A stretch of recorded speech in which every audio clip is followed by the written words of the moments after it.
up, Star Squad? Momokeas here, and today we're going to be gushing or crushing over a game we beat on stream a while back called Little Kitty Big City. Hey everyone, Present Momo here. Before we start, I know I promised you all Demon Turf, and before you throw the tomatoes, this game was released, and I really wanted to play it, and it is a quick one. That is why Little Kitty Big City got to skip the line. Demon Turf is next, I promise. Back to Past Momo. This game was released May 9th of 2024 and was developed and published by Double Dagger Studio.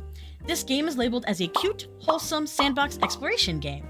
So far, this is the only game that Double Dagger Studio has released, but given the quality of this game, I can say without a doubt I cannot wait to see what this studio does next. This game review is solely based on my experience with this game and my opinion on said experience. You should not take this review as fact and still give this game a go for yourself. Spoiler warning, in the event I accidentally spoil anything for my fellow Star Warriors, and without further ado, on with the show! In this game, you play as this precious black kitty with brilliant green eyes. As you are resting in your favorite basking spot on the top floor of this apartment building, you roll a little too close to the edge and take a rough tumble all the way down to the city below. You meet the crow that you accidentally clawed on your way down to the ground, and he informs you that he can help you get back home by disclosing the location of a fish that you can eat to gain some stamina. You are going to need that stamina to climb back up to your home. He won't do it for free though. You have to collect things he calls shinies. That is where your adventure around the city truly begins. Now for the story of this game. Since this is more of a sandbox game, there really isn't much story to it, but there are story elements. As you explore the city, you make all sorts of animal friends, usually with a problem they need your help to solve. Like the chameleon who you play hide and seek with, who doesn't realize he isn't actually camouflaging, to the beetle who has been struggling with being the manager of a famous kitty, who reminds me a lot of the Fancy Feast cat. There are many friends you make along the way, and our little kitty is just so curious and adventurous. Each friend having their own unique problem and personalities made it fun and engaging. Some friends didn't really have any problems at all and just wanted to help out our little kitty. My favorite mini story is definitely the one with the Tanuki, who is apparently a genius and has traveled all over the multiverse, and because of all that traveling has broken the pipes in the city, which is flooding the city, which explains all the puddles and the lack of cars. For the controls of this game, you can use keyboard and mouse or controller. I mainly used controller. It is recommended that you use a controller when you first open the game. You have your standard jump, pounce, swipe, and of course, zoomies! There are some accessibility options. You can toggle the vibration, make the text bigger, auto-advance the text, or even invert your camera. This game is a single-player game loaded with several objectives that a kitty can accomplish. They range from silly things like tripping up the humans, catching birds, and even knocking over items. When you cause kitty chaos, you can get kicked out of certain places, but worry not, the kitty is never in any actual harm. There are also some emotes that you can collect from your animal friends. They teach you how to cat. There were some bugs, nothing too damaging or game breaking, and honestly more funny and only added to the silliness of the game. I really loved the text that they used in this game overall.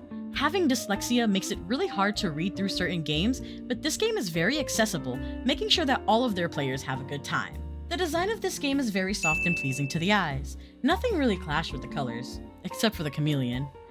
I love the design of each of the animal friends. Their personalities really shone through. The movement of the kitty is so fluid, reminiscent of the same fluid motion we saw in Stray.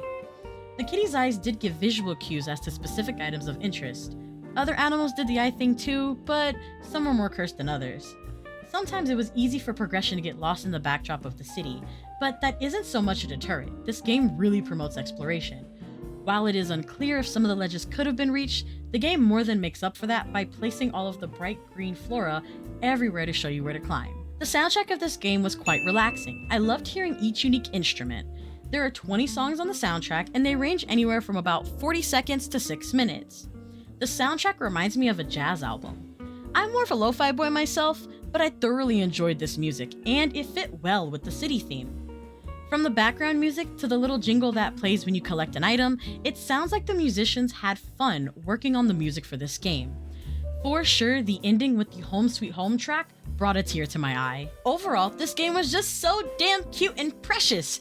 Cute aggression aside, this game was a very fun game to play. I love that this game is family friendly. Any player of any age can pick it up and enjoy.